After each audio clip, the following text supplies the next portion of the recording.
كل جديد، والسلام عليكم ورحمة الله وبركاته.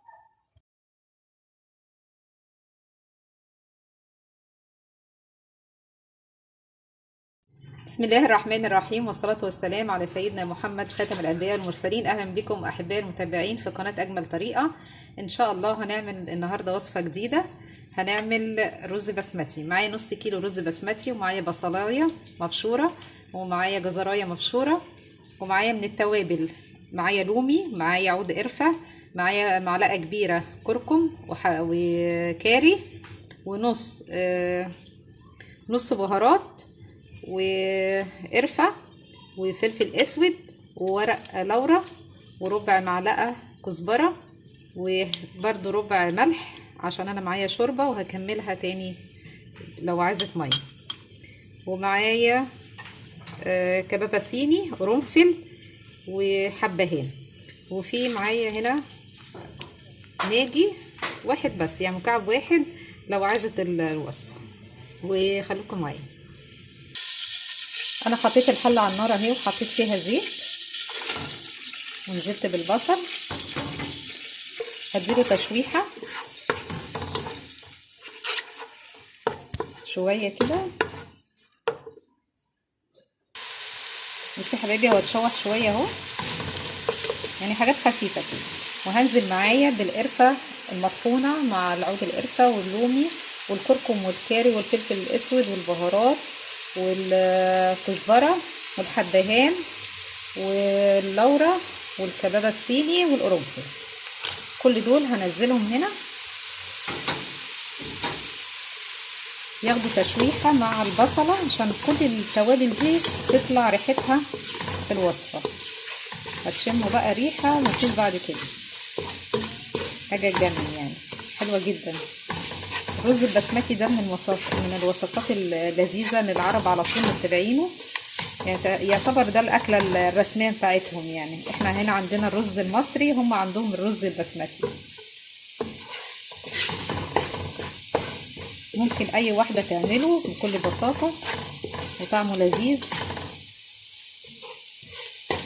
تعمليه في العزومات عندك، لو عندك مناسبه فرح. هما كمان بيعملوه في السبوع. احنا هنا بنعمل الفته، هما ما بيعملوش الفته، بيعملوا الرز البسمتي مع اللحمه.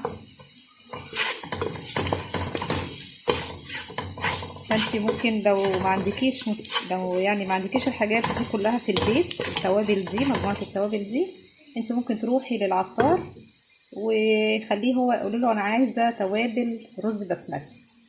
هو هيركب لك كل التركيبه دي كلها على بعضها وهيديها لك لو مش متوفره في البيت. شايفين التوابل بقى ريحتها كلها طلعت.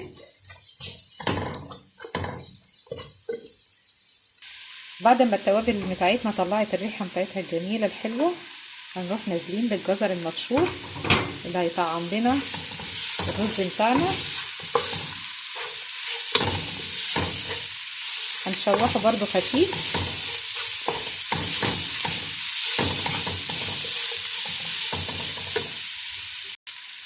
شوحنا الجزر شويه، بصوا كل حاجه خدت من طعم بعضها، والبصل نفسه اتلون بالتوابل اللي احنا حطيناها. دلوقتي هنحط الشوربه.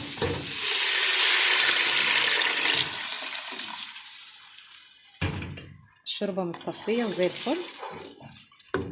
هسيبها تغلي واروح منزله فيها الرز. خليكم معايا. لو وصلتي معايا لحد هنا من الفيديو، ما تنسينيش في اللايك والاشتراك في القناه، وتفعلي الجرس عشان يوصلك كل جديد. دلوقتي يا حبايبي الشوربه غليت اهي. هنزل الرز.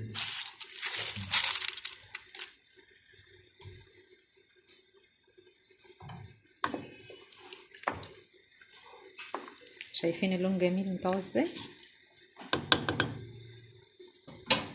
انا دلوقتي هغطيه وهسيبه يستوي، واول ما يخلص هوريهولكم. بص الرز يا حبايبي استوى اهو، هقدمه واوريهولكم. ودي يا حبايبي الرز البسمتي اهو. بص شكله جميل ازاي، والحبايه طويله. ما تيجي تجيبي الرز البسمتي هاتي اغلى حاجه اللي هي حبايتها طويله. متقدم مع كبد وقوانص، بس هنا حاطه الكبد هي اللي على الوش. الطريقه بتاعتها انا عملتها في فيديو قبل كده، خشي وشوفيه. مقدماه جنب بطاطس محمره اهو، والف هنا وشفا على اللي هياكل.